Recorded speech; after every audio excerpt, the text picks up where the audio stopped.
लाल सुर्ख जोड़े में सजी अनुराधा के चारों तरफ गूंजती शहनाई और शादी की रौनक थी। सुनील की छवि जैसे अनुराधा की आंखों के सामने घूम रही थी और स्वतः ही उसे याद आती थी सुनील के साथ उसकी पहली मुलाकात। वह दिन जब सुनील उसे देखने आया था तो उससे ज्यादा नर्वस शायद सुनील खुद ही था। सर नीचा किए हुए वह चुपचाप बैठा था और जैसे ही माँ अनुराधा को लेकर हॉल में पहुंची तो माँ के पांव छूने के बजाय गलती से सुनील ने अनुराधा के पांव छू लिए। तब अल्हड़ अनुराधा उसे दूधो नहाओ और पूतो फलों का आशीर्वाद दिया तो वहां मौजूद सभी ठहाका मारकर हंस पड़े। सुनील को अनुराधा की चंचलता बहुत भा गई और उसके मनमोहक रूप से आकर्षित हुए बिना भी न रह सका। वहीं अनुराधा को भी सुनील की सादगी पसंद आई थी। अनुराधा सुनील से अपनी पहली भेंट को जब भी याद करती बहुत देर तक हंसती थी। आज फिर अनुराधा लाल सुर्ख जोड़े में लिपटी बैठी थी। पहले जैसी चहल पहल आज नहीं थी। 10 साल पहले जो उत्सुकता अनुराधा की आंखों में शादी को लेकर थी वह आज आंसू बनकर बह रही थी और कई प्रश्न उसके कोमल दिल पर आघात कर रहे थे, पर उत्तर तलाशने से भी उसे नहीं मिल रहे थे। एक समझदार पति के साथ साथ उसका सबसे प्यारा दोस्त सुनील याद आ रहा था तो याद आ रही थी उसे अपने ससुराल, जहां पति का बेइंतहा प्यार मिला और देवर सास ससुर के स्नेहपूर्ण व्यवहार ने उसके जीवन में इंद्रधनुषी रंग भर दिए। उसका घरेलू जीवन तब और साकार हो गया जब अनुराधा के घर में एक नन्हे मुन्ने की आहट हुई। अनुराधा के ससुराल और मायके में खुशियों का उत्सव छाया हुआ था, लेकिन उसको क्या पता था कि उसकी खुशियों पर एक ऐसी बिजली गिरेगी जो उसका सब कुछ जलाकर राख कर देगी। दिवाली के दीपों की ज्योति से अंधेरे जीवन में भी प्रकाश हो जाता है, पर इस बार की दिवाली अनुराधा के जीवन में अंधकार भरने आई थी। सुनील दिवाली के मौके पर बाजार गया था। अनुराधा को 5 महीने का गर्भ था, इसलिए वह ना जा सकी। बाजार में बम विस्फोट हुआ और सुमित लौटकर घर ना आ सका। उसकी मृत्यु की खबर और फिर उसका छत विछत शव देखकर जो सदमा अनुराधा को लगा उसे वह सहन ना कर सकी और उसका गर्भपात हो गया।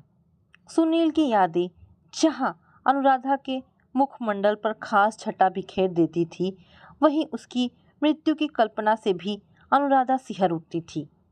अनुराधा आज अपने अतीत के सारे पन्ने पलट लेना चाहती थी। यादें समय के प्रवाह के साथ धूमिल जरूर पड़ जाती है, लेकिन ख़त्म कभी नहीं होती, क्योंकि दिल पर बने उनके निशान सागर की गहराई से भी गहरे होते हैं। गुजरे हुए कल ने अनुराधा के जीवन पर गहरे निशान छोड़े थे, ऐसे निशान जो उसे बहुत गहरे आघात दे गए थे। विधवा अनुराधा अपने सास ससुर की सेवा करते हुए जीवन व्यतीत करना चाहती थी। साथ ही एक अध्यापिका होने के नाते अपना सारा जीवन अपने विद्यालय और विद्यार्थियों के हित में समर्पित करना चाहती थी। पर जिस स्त्री का सुहाग उजड़ जाए उसके अपने भी बेगाने हो जाते हैं। यहाँ तक कि घर के लोग भी सांप की तरह फुफकारते हैं व दंश भी मारते हैं। सुनील की मौत के बाद उसके ससुराल वालों का व्यवहार अनुराधा के प्रति अनायास ही बदल गया। सास का छोटी छोटी बातों पर फटकारना, किसी न किसी बात में कमी निकालना अब आम हो गया था।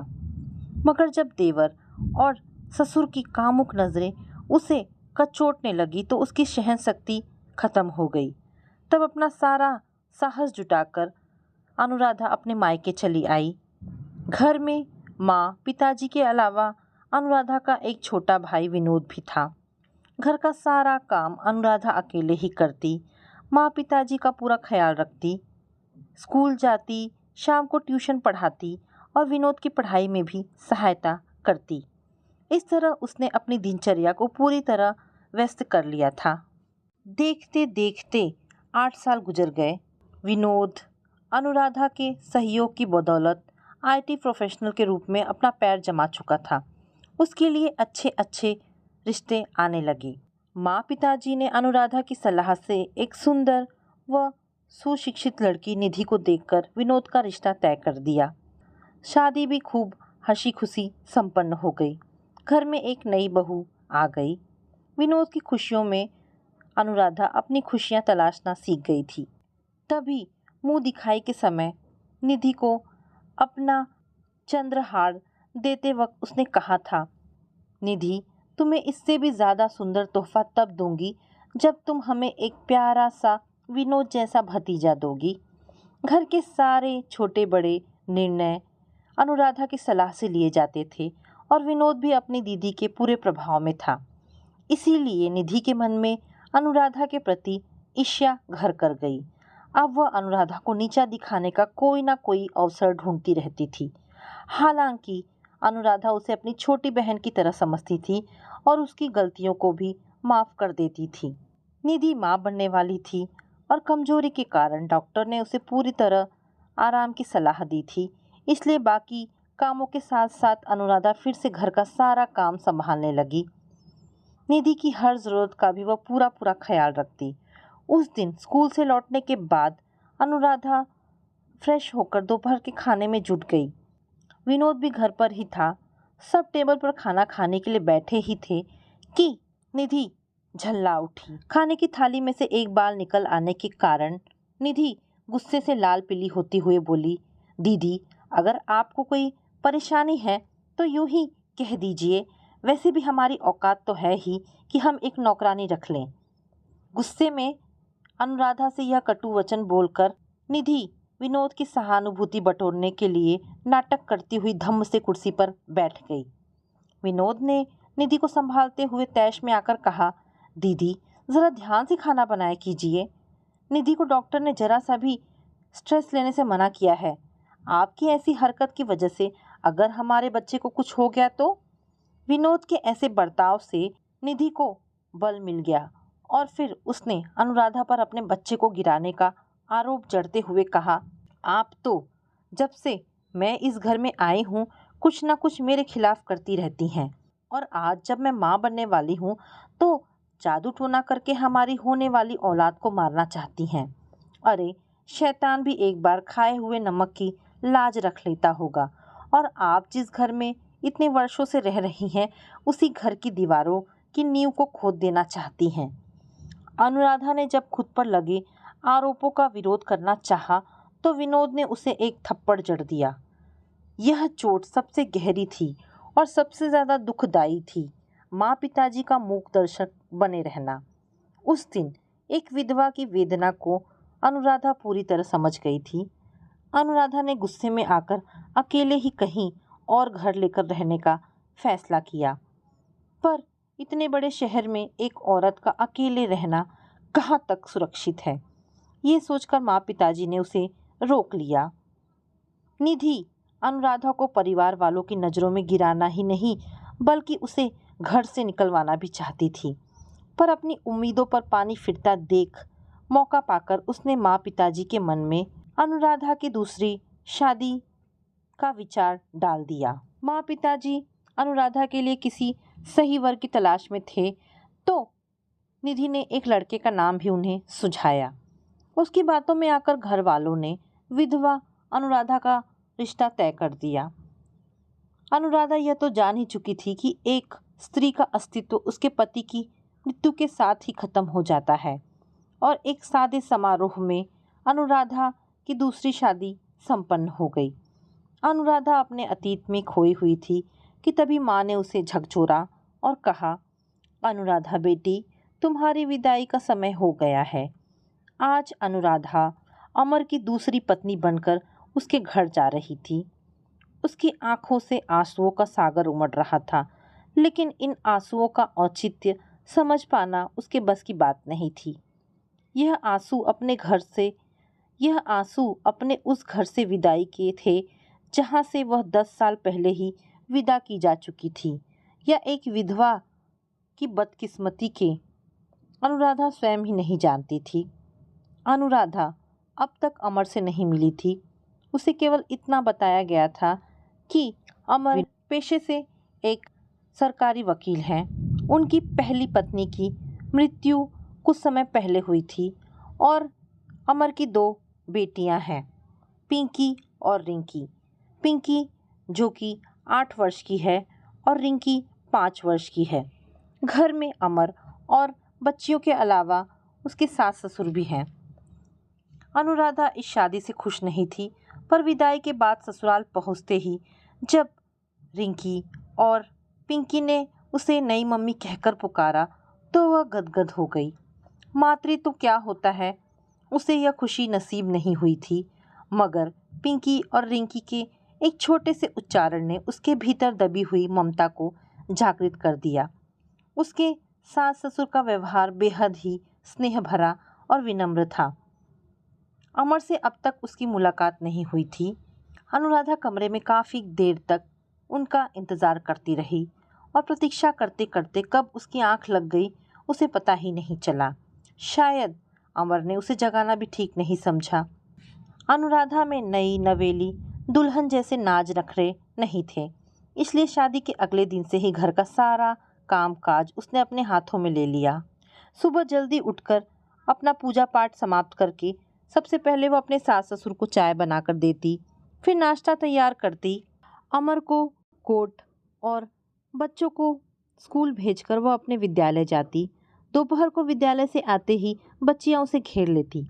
पहले तो उन्हें खाना खिलाकर अनुराधा उनका होमवर्क पूरा करवाती और फिर उनके साथ खूब खेलती।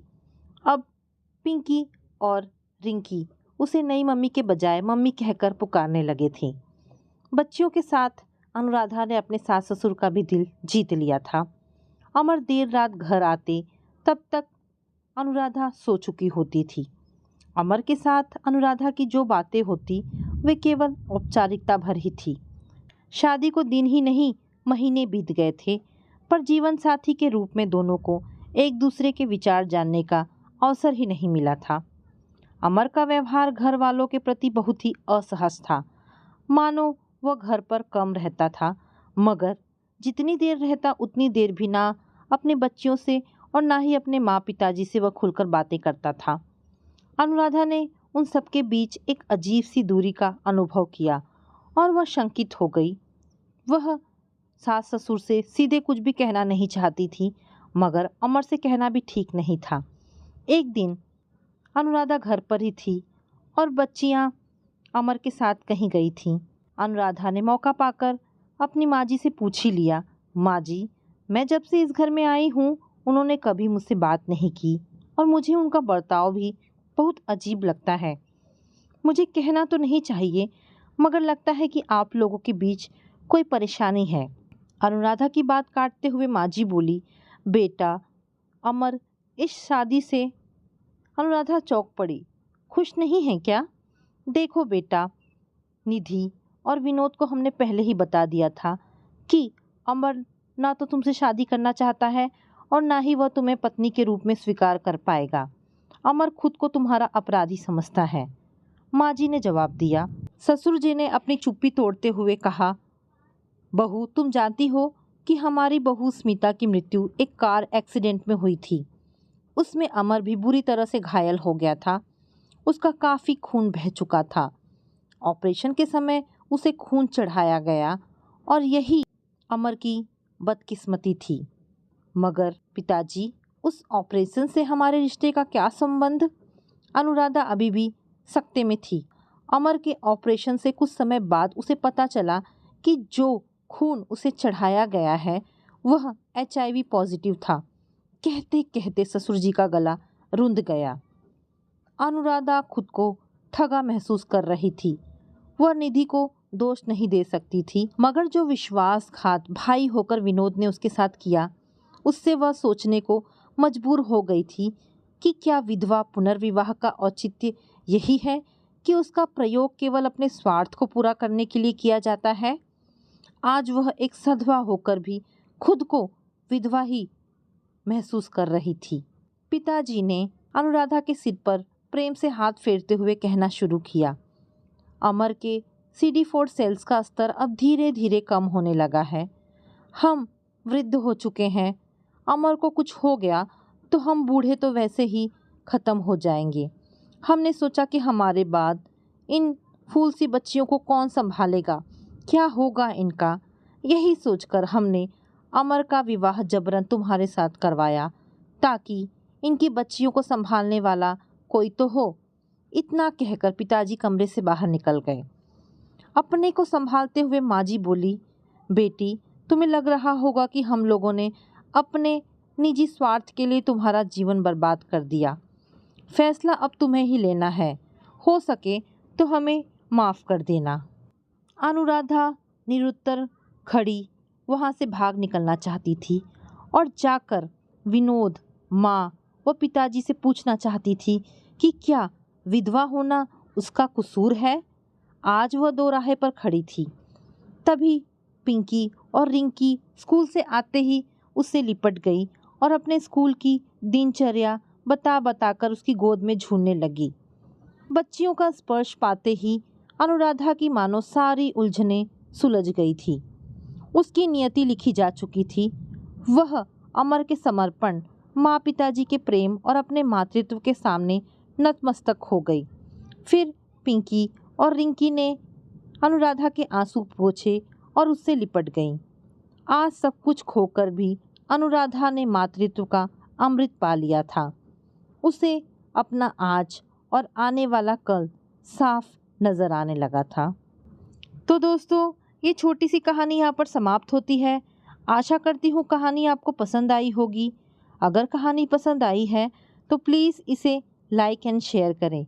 दोस्तों, ऐसी ढेरों पारिवारिक और शिक्षाप्रद कहानी सुनने के लिए हमारे चैनल को प्लीज़ सब्सक्राइब करें। धन्यवाद दोस्तों।